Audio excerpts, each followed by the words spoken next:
Good morning, folks, and welcome to the Rangers Review morning briefing for Tuesday the 17th of August. I'm Derek Clark. I'm joined by Jonny McFarlane this morning. How are we doing, Jonny? Very well, Derek. Very well, yes. Fantastic stuff. Well, let's kick off. A lot to talk about with regards to Rangers. Reports this morning that have raised an eyebrow or two, linking Glen Kamara with a move away from the club, a rumoured interest from Partick Moscow in £10 million, which seems a bit cheap for me, but it sparks a general conversation around Glen Kamara, I guess. Jonny, what is his value to Rangers? I think everyone's resigned. Every Rangers fan knows that he will leave at some point for a big fee. But what's his real value to the club, and can we expect? I guess we can expect this sort of interest to ramp up as we near the transfer window deadline. Crikey, Derek, there's a lot to unpack there. So where to start? Well, I think first of all, Glen Kamara is wanted by Rangers in terms of a new contract. There's no doubt about that. Steven Gerrard, I think, has talked about it 4 times that he feels Kamara should be given a new deal. So it's up to the club and the players' agents to agree that. From what we understand, he's been offered a very, very good contract. He has got this season and next season still to go, but there's no doubt there's going to be interest based around his performances in Europe and his performances at Euro 2020, where I thought he was absolutely excellent for Finland in all 3 games, especially from a sort of tactical and defensive point of view, where I think he really did excel and show what he's capable of. He is an exceptional player, Glen Kamara, and in terms of his ability just to take the ball under pressure, I don't think there's really anyone better. I would even include Stephen Davis in that. He's got those incredible sort of swivelling hips where he can just take the ball. He's always got,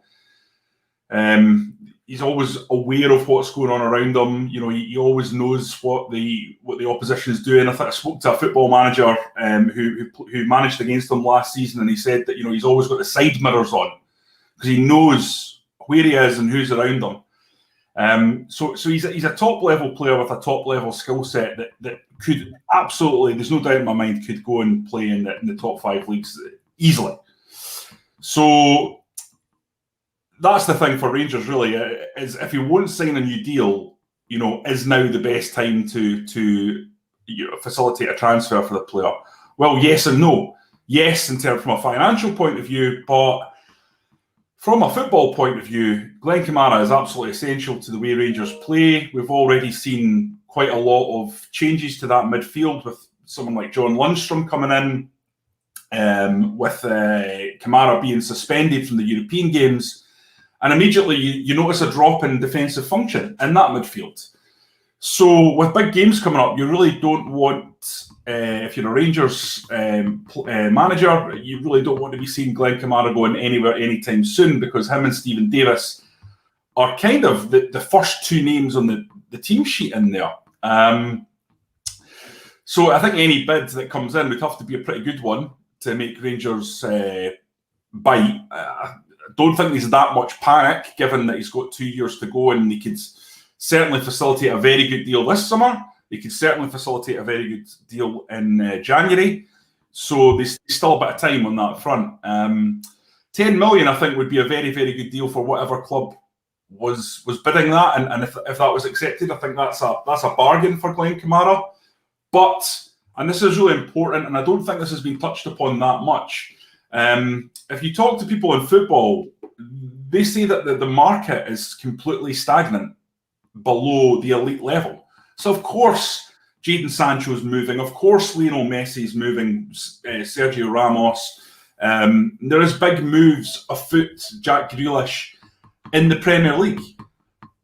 But if you look outside of that, if you look at those transfers that tend to follow on from those, the Portos of this world, the Spartak Moscows of this world, moving to try and sign players in the sort of 5 to 20 million bracket, the kind of transfers that keep clubs like Rangers ticking over in terms of the finances, that's pretty much frozen up. It's gummed up at the moment. And the interesting thing will be, will that start to creep back into gear as we move later into the transfer window and get towards the deadline?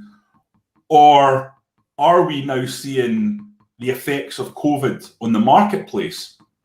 And, given Rangers' stated intention to sell 1 or 2 players this window as part of a player model, I think anyone who follows the club finances will agree with.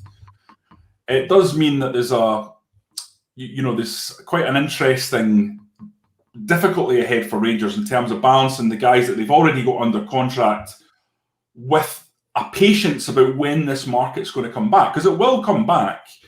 So it may be that Rangers have to move, if there isn't that market at the moment, they may have to move to extend some contracts if they can, so that they're ensuring themselves against this kind of lack of liquidity that's out there. I hope that makes sense. That was quite a long answer, wasn't it? Well, we know that they're trying to tie him down on a new deal, which would be beneficial for the club massively. I think you're right there with regards to the COVID impact and transfers and what have you. I think normally, I watch a lot of football down in England. He's a £30 million midfielder, no doubt about it. So £10 million for me seems cheap, but you need to factor in, like you say, that the market at the moment is weird. So who knows what he's going to go for? He will be going for more than 50 grand. I can assure you of that. That's a good point when you're saying about him being a £30 million player, because people are probably watching that. Some people might scoff at that, but I actually totally know where you're coming from with that, and I think that he's the kind of player that will go down south to a not Burnley, that would be a pretty bad fit. Brighton would be a perfect fit for him, for example, the football they play. And within 1 season or 2 seasons, his values just immediately trebles or quadruples. Yeah.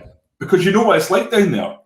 A good player in the English Premier League, the sort of starting base rate is 25 million, isn't it? I mean, is that even a big signing down there anymore? Not really. No. Look at Ben White going for £50 million to Arsenal. Yeah.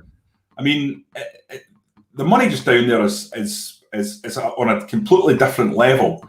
And what we consider, a £20 million player or a £30 million player, that's what they see as our kind of version of a £2 million player, a player that, we're taking a punt on this guy and hopefully he can become a better player. It's a completely different market. Obviously, everyone's aware of that. But I would not be surprised to see Glen Kamara, for example, if he was to go down to the Premier League, moving on very, very quickly for vastly increased sums. Yeah, absolutely. Let's move on. There's a great article on the Rangers Review website this morning, folks. Go and check it out. It's from Joshua Barry. Just analysing do Rangers have a clear first choice starting 11?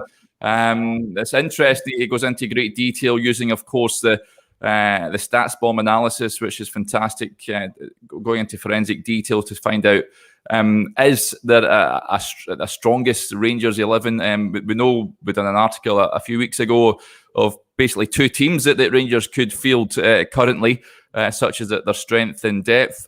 Johnny, looking at the side, I know Alan McGregor is a stick on as the best goalkeeper. The back four is interesting. Joshua went into detail. It's Tav, Goldson, Helander, you'd imagine, and Calvin Bassey certainly pushing Borna Barisic at the moment. Well, I don't buy this quite so much as a lot of people are buying it. Listen, I thought Bassey was absolutely brilliant, outstanding in the game against Dunfermline, and people all know who read the Rangers Review that I wrote my piece after the game about Bassey. So there's no doubt that I think he's a real talent and he did brilliantly in that game. But I think this needs to be tempered a little bit. Borna Barisic is a top-class left-back.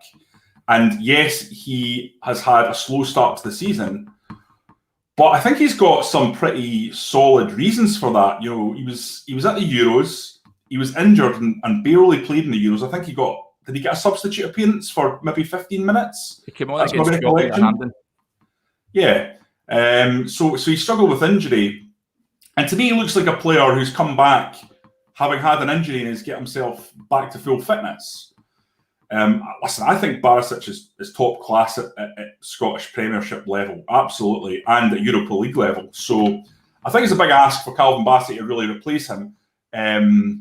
And I think once Borna Barisic gets back to his top level fitness, he'll be back in that team. What I thought was interesting about the piece was Joshua is quite rightly explaining how Rangers don't really have a first pick 11. It doesn't really apply. It's horses for courses, and depending on the opponents, they do mix up their squad. So, in Joshua's first 11, he doesn't have Yanis Hadji, for example, but there's a lot of games where Yanis Hadji will be part of that first pick 11. So, but he illustrates that really well.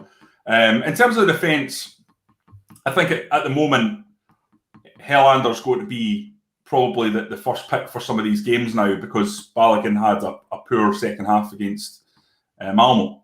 But I don't think Steven Gerrard will be that perturbed by a couple of mistakes and throw Balogun out of the picture. It's just that won't happen. I think he's been a pretty solid Rangers defender over the course of his career. So, yeah, I think Josh is right. That's probably the back four, although I would say Barisic is still quite a bit ahead of Bassey. But in current form, I think Bassey has certainly staked a claim for starting on Thursday. There's no doubt about it. Hi to James Strachan getting in touch from Australia, no less. Good to have you along with us, James. Another piece of news Johnny will touch on is Jake Hastie moved out of Ibrox yesterday, joined Partick Thistle on loan. Good move for him. You'd have to say he's going to get game time there. It's not quite happened for him since joining from Motherwell, has it? He's had a couple of loans already. It's one of those, I think, we touched on it with George Edmondson when they brought Hastie in. Rangers were at a different place, but now they've sort of moved on, and Hastie's really struggled to keep up with the progress. Yeah, I think many of us were pretty excited when Jake Hastie turned up at Ibrox, because he'd had a really phenomenal 6 months at Motherwell prior to that, and really looked like a player of power and real drive and dynamism in that attacking third. Unfortunately, though, he just hasn't hit the ground running. There was comparisons with Gareth Bale at the time, I seem to recall. And listen, Scottish football is full of people that get on their high horse the minute you make a comparison. And often all you're saying is, it might be a running style, it might be a general position, but people are like, oh, you're saying he's as good as Gareth Bale. It's happened to me a million times. But I get where that comparison came from, in that he's a powerful winger with electric pace. But, at Rangers, you have to take your chance. You have to grasp it with both hands, whether that be through the first team or going out on loan. You need to make sure that you perform at a level whereby you're making people stand up and take notice. And Jake Hastie hasn't done that at a significantly lower level than Rangers, when he's been out on loan. I think he started quite well when he went down south. I think was it Rotherham he was at? Derek, you probably know better than me. Yeah. And I think he scored 3 goals in his first 3 games, and it looked like, wow, he's really grasping the metal here. But it didn't quite happen. I think he returned after 6 months. He went out on another loan. Of course, back to Motherwell last season. It wasn't flavour of the month there, didn't get a lot of game time. So it's massive for him to go out and actually show what he can do at championship level, because it's not even really his Rangers career he's fighting for. It's his footballing career. It's to show that he can go down to that level and perform. But listen, he's obviously a talented kid. There's no doubt about that. So it's really up to him to realise the seriousness of his predicament and get out there and stake a claim. And I hopefully his advisors are saying to him, this is bigger than just Rangers here. This is if you don't go down there and perform at the championship level, there's going to be big question marks going forward. Yeah, I think it's a good move for him. He'll get game time there, no doubt. James also says that we're going to lose Katic. We touched on this a little bit yesterday. John, it looks like a loan move for him would be beneficial as well. He's been out for such a long time that he's not really... He's way down the pecking order in terms of centre-backs at Rangers. It'd be best if he goes out and gets game time, isn't it? Yeah, no, absolutely. Listen, I've probably not got that popular an opinion on this, so I'll try and be as gentle with it as possible. I think Niko Katic is a really good defender, Derek, really good. And if you were to put him down in the Championship in a lot of teams, I think he could go for big money for Rangers. However, and this is the problem for me, when you start to drill into the detail, Niko Katic isn't as comfortable as other players Rangers have in terms of progressing the ball out from the back. And when he's in a Rangers team that's going up against the sort of lower lights of the Scottish Premier League, Scottish Premiership, or teams who are sitting really deep and are really well organised, you need a defender that has the quality on the ball to break through that first line of the deep, compact block and start to cause a bit of chaos. Now, you see defenders like that all over the world going for decent money. We talked about a really difficult situation in the transfer market between the 20 million and the 5 million. But one player who has left Scotland for big money is Christopher Iyer. And there's a lot of people that don't rate Christopher Iyer and all the rest of it. But one thing Christopher Iyer does do that anyone who'd watched him knows, he progresses the ball really well. You look at someone like Virgil van Dijk.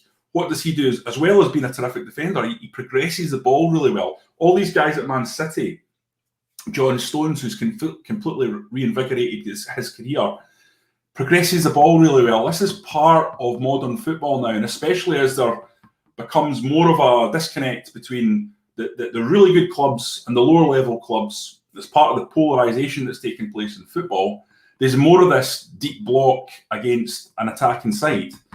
And in that tactical setup, you need a guy who can bring the ball forward. And listen, we know what Rangers can struggle with. They can sometimes struggle going up against that deep line defence. And my concern with Niko Katic is, at the level that he's at the moment, that's not his game. So is he in the right movie? Because that's a problem, given where Rangers are now compared to where Rangers were when Katic first came in the door.